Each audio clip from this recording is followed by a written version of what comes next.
Hi, it's Chris Watters with Watters International Realty. Welcome to my video real estate blog where we discuss some educational topics about real estate in the Central Texas area. So before I begin, I want to direct your attention to the top of our real estate blog here where you can get up-to-date information on listings that are actively on the market. This website is updated every single hour, so you don't have to worry about going and finding your dream home online and then you calling us and it being gone. So go register on our website, get the latest listings, and also if you're thinking about selling, be sure to check out at the top of our video real estate blog where you can find out instantly what your home would sell for from a low end to a high end range. Okay, so the topic of discussion today is what are the potential downfalls of buying a distressed property. Okay, so the first downfall we're going to talk about that gets, I think, people commonly forget about is it's really important when you buy a distressed sale that you are actually buying a clear title to the property. What I mean by that is you can actually sometimes buy foreclosures that have outstanding liens on them from the prior owner, and you as the new buyer will be liable for those liens. So it's really critical you've got somebody that is working closely with you to ensure you're buying a free and clear title to that home. So that's number one. I think that's probably one of the most missed things that doesn't really get talked about a whole lot in real estate when you're thinking about buying a distressed property.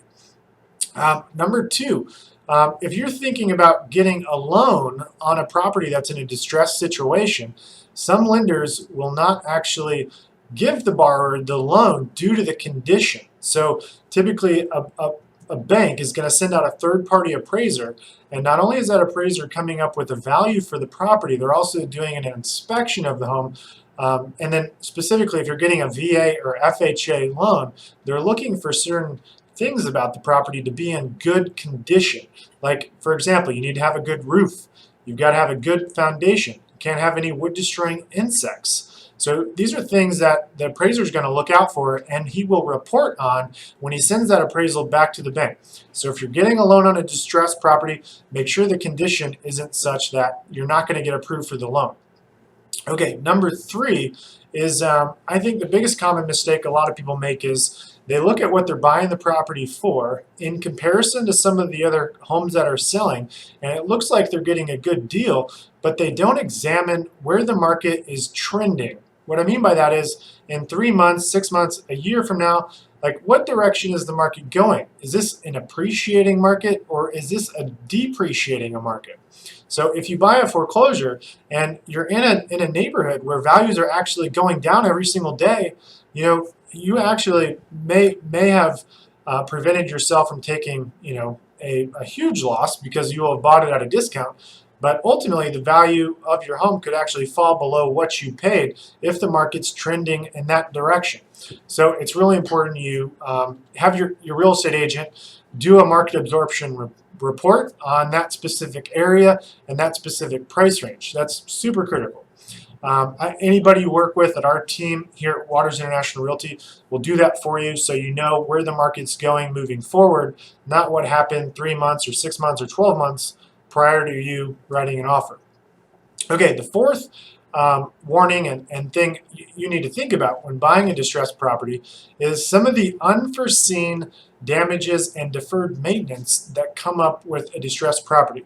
So that probably seems like common sense and something, you know, everybody thinks about, but here are some examples. We've had properties where, for example, the previous owner replaced the roof with new shingles, but they hired some cheap contractor to replace the roof.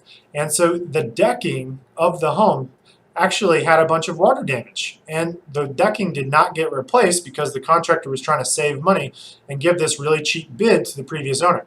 And so what ended up happening is the home ended up getting mold, and the buyer had to go in and not only replace the shingles again, they had to also replace all the decking of the roof and then some of the framing of the home to remove this mold issue. And it ended up costing tens of thousands of dollars. So these are some of the kind of unforeseen things you don't necessarily know about when you buy a distressed property, because you don't know what the previous owner did before them. Also, think they might have done some do-it-yourself projects where they tried to fix things themselves, and if they're not a professional in whatever it is they were trying to fix, it could end up costing you a significant amount of money to try to remedy any issues that they had. The last thing I'll mention is it's really important on a distressed property, you go and do a search to make sure that there aren't any missing permits to a property. So we've had cases where a property was a foreclosure and somebody did an addition on the property and added square footage, but they never got it approved. They did the addition themselves and the county never approved the permit. So that's a whole nother thing you're going to have to overcome once you actually purchase the property, because when you go to resell it, you're going to have to disclose that you don't have a permitted addition on your property in the seller's disclosure notice. So at any rate, if you're thinking about buying a distressed property, it's really important you work with a real estate professional that has worked on distressed properties and knows what to look for and has professional partners to help you kind of walk through this process to prevent you from making any of these mistakes. So before I go, don't forget, at the top of our website here, speaking of foreclosures, you can get up-to-date information on distressed properties, including short sales, HUD foreclosures, VA foreclosures, FHA foreclosures, and our website is updated every single hour. Also, if you're thinking about selling your home, maybe you want to take out a home equity line of credit so you can buy an investment property, you can click on our home value estimation tool at the top here and find out instantly online what your home is worth from a low end to a high end range. And of course, if you want a very specific number, it's really important you give us a call so we can physically see the home and actually do a lot more homework and give you a very definite number of what your home would sell for. So thanks for watching my video, Real Estate Blog. If you guys have any questions, feel free to call anybody on our team at any time. We're here to help you and serve any of your real estate needs here in Central Texas.